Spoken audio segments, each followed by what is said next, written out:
Friday, as I was getting back off of vacation, got a message from the Illinois Department of Children and Family Services with an update on the numbers that we'd asked for last month. It is Illinois in Focus Daily. I'm Greg Bishop. Wake up with us each and every weekday morning for the latest on how you can stay informed of what's going on in the land of Lincoln. And you can get headlines in your inbox by going to thecentersquare.com. Again, thecentersquare.com. You can get the newsletter in your inbox each and every weekday morning. So one thing that we talked about before I went on break was the issue of missing foster children. Well, the terminology here I think we have to focus on. Youth in Care, the Department of Children and Family Services. Last month, I got a message from some sources that were saying that we need to have more clarity and transparency in the number of missing youth that is on the radar of the Department of Children and Family Services, the state's welfare agency. Bailey Templeton, a candidate for the Illinois Statehouse, she chatted with us about the numbers she received through the Freedom of Information Act and showed that there was a 1,000% increase from 2023 to 2024 in the number of youth in care missing in the Department of Children and Family Services. It went from like 6 to 116 over the span of like 2 years. So clearly there was some big issues there as far as the jump that she received in the numbers. Well, I also put in a FOIA request to get those numbers. It took them 2 weeks to get me something saying that they're still working on it, and then it took another week or so before they actually got me, not from the FOIA office, but from the communication office at the Department of Children and Family Services. So I want to pull this up for you so you can kind of follow along in what the communications department at DCFS sent me.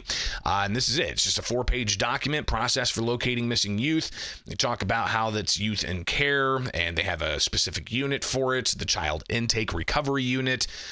They talk about how they report to local authorities. They also report to the National Center for Missing and Exploited Children, and they track a whole variety of things, searching public records for possible arrests, incarcerations, and medical emergencies.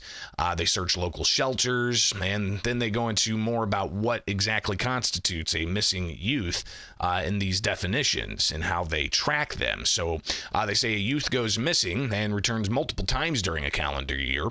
The most common occurrence is when a youth at a residential facility goes back to their family. Youth may also leave for a short time and return on their own. Very few youth go missing, stay missing, and the numbers change on a daily basis. Then they talk about the definitions, what constitutes missing, what constitutes duration. They give information about the data that's going to be shown here on a later page about missing youth and located recovered youth by calendar year. Youth that remain missing at the end of each calendar year and their status, and that represents the number of unique youth missing at the end of the calendar year. 2025 data represents the number of unique youth went missing and have not returned recovered located within the calendar year up to October 9th. Instances of youth missing over the span of different calendar years are rolled over until the youth has been recovered or located, and they provide some fictitious examples of how those numbers are generated. John, fictitious example, missing in December of 2023, returned January 2024. It's marked as missing in 2023, but was also missing in that first couple of days of January. So in 2024, it would be marked, but also would be returned. So you got to see how these numbers ultimately could, square up. They give another example of somebody who went missing multiple times and returned multiple times and how that adds to the numbers. But then they go into the missing and youth and located recovered youth by calendar year. And you could see here the numbers of instances of youth missing and then instances of youth located and recovered. And you can kind of glean, subtracting the instances of youth missing and the instances of youth being located or recovered in 2019. I mean, you've got 200 plus. It's about 200 and 180 or so, and then back and forth until you get, obviously, to the most recent data up through October 9th. So youth that remain missing at the end of each calendar year and their statuses, the data below represents the number of youth remaining missing as the end of calendar year by category. If a youth remains missing over the span of multiple years, they will show as missing at the end of the year. They ended in missing status. Then you can see here the abducted column, the whereabouts unknown, unknown continuing contact. Child or youth has contacted their caseworker but will not disclose their location. And then also whereabouts unknown. Child, youth has not contacted their caseworker and their whereabouts are unknown. So you can see here the numbers of whereabouts unknown. In 2024, 147. That's down from 2023, 198. Down from 2022, from 221, and so on. You can see those numbers for yourself here. And then the duration, they provide that as well as to how many days these youth in care went missing. So that's the latest. We got that Friday. I was literally, getting my hair cut and checking emails, and it comes in and boom, I'm like, okay, well, that gives us something to update you guys on, because we've been tracking this story for you here with Illinois in Focus and the Center Square. So I contacted again Bailey Templeton, who tipped me off to this issue, and got her reaction to the messages I've received from the department, not through the FOIA office, but through the Department of Communications with the Department of Children and Family Services. I think it's very curious that they had the communications department send that to you instead of FOIA, when that's FOIA's job. And the fact that FOIA still refuses to respond to my questions, that's a little bit alarming as well. So I asked Bailey, when I chatted with her briefly this morning as we were getting some computers restarted, what she thinks all of this says after reviewing the 4 pages of that document. I believe there's a lot of discrepancies between the numbers that they provided to you and the numbers that they provided to me, which shows, again, a lack of oversight. It shows a lack of communication, and that they genuinely don't care about these missing children. This should be a priority to them. Now, remember, last month we reported out that DCFS was still looking for the numbers. When we put our FOIA in, we gave them 5 days to get us the FOIA response for the specific numbers that we were looking to confirm what Templeton had provided us. She got from FOIA. And they said that the numbers were not mostly accurate and they wanted more context around the numbers. But then, we still didn't have the numbers a week later and 2 weeks later. And then the story was they're still looking for those numbers. But then, a week later, we finally get the report here, the 4-page report through the communications office. And I asked Bailey what that does to the numbers that she received. Does it blow them out? I think the numbers that I received were completely blown out. I think we've got a more accurate number of children missing every single year, considering in my numbers, they said there was 1 to 2 missing in the prior years. Your FOIA response, or your Director of Communications response, shows hundreds of children missing every single year. And if you, again, look at those numbers that we detailed in that document, it shows that, for instance, the whereabouts unknown, 2019, 200. Whereabouts unknown in 2020, 225. Whereabouts unknown in 2021, 261. Whereabouts unknown in 2022, 221. So you can see how the numbers fluctuate a little bit, and keep in mind how they're calculating these. If they went missing in 2023 and they were still missing in 2024 but returned mid-year, they're still listed as missing in one category, and then it changes in another category. So there's ways to look at these numbers and slice and dice them, obviously. But Bailey, again, called for an audit. I think there needs to be a huge audit done of Illinois DCFS. That's something I've pushed since the beginning. It's very clear at this point that they don't even know how to present the numbers that we've asked for. And in my case, I've asked for additional numbers about these children, and they're not responding. So I think I'm heavily considering filing that lawsuit to get those answers as well.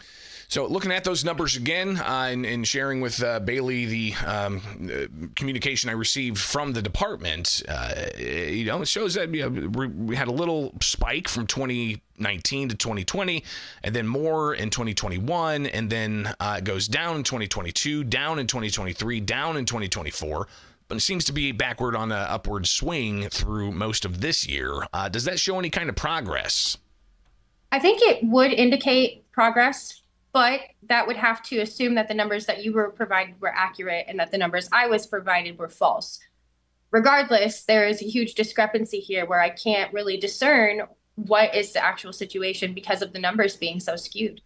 Now, again, Bailey is running for the Statehouse as a Republican, and she will have a primary. And she came down to Springfield to file nominating petitions earlier this month before the deadline to get those in. And she said that when she was in Springfield, she visited the Department of Children and Family Services office in Springfield personally. Well, very kind. The people there were very kind. We had a security guard and 2 people at the front desk. When I asked them who Carl Gilmore is, which is the FOIA officer, they had no idea who I was talking about. And I said, well, that's kind of concerning. He's in this office and I would like to talk to him. He did not want to speak with me, but he did tell me that he's working on my FOIA responses. This is a couple weeks ago and I still have nothing, Carl. So I'm going to keep on digging. Other than that, I think that internally, the people who work at DCFS know that there's a huge issue.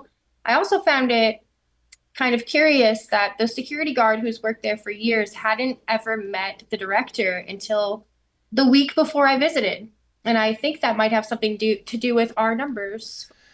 So clearly, there's still questions that Bailey has about this, and she says that the Auditor General's audits of the agency, they may shine some light on what's going on, as we reported in 2024 audit from the Auditor General about missing youth and the continued problems that DCFS has about following the procedures to report to, for instance, in a timely fashion, the National Center for Missing Children when a youth in care goes missing.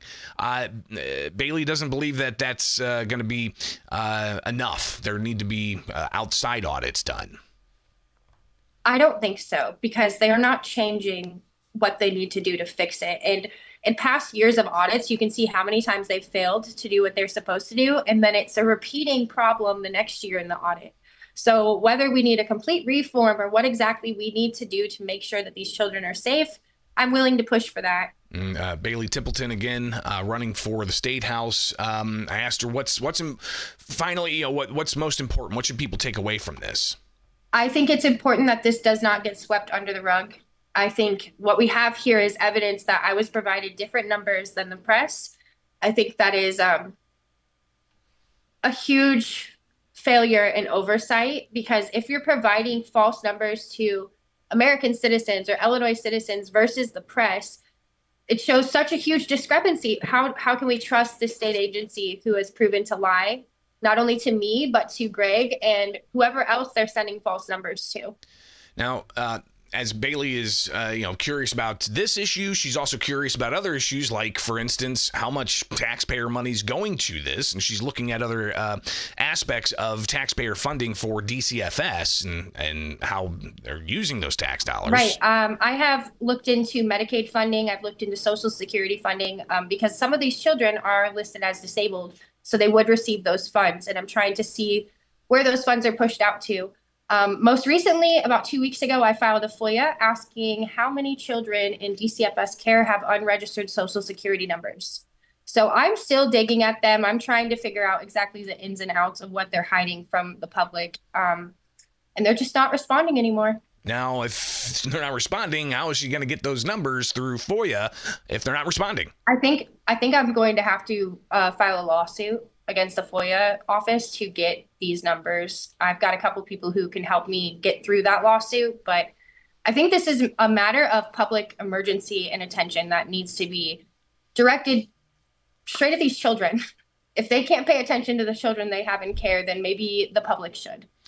And again, Bailey Templeton running for the Illinois Statehouse as a Republican. I asked her what are other things that she's going to do if she was to get into office. One of my favorite things to do is to research. So if I noticed or a constituent noticed that there was another issue within a state agency, I'm prepared to dissolve the entire issue and break it down to the finances and figure out exactly what we can do to reallocate funds to help the people instead of harming the people.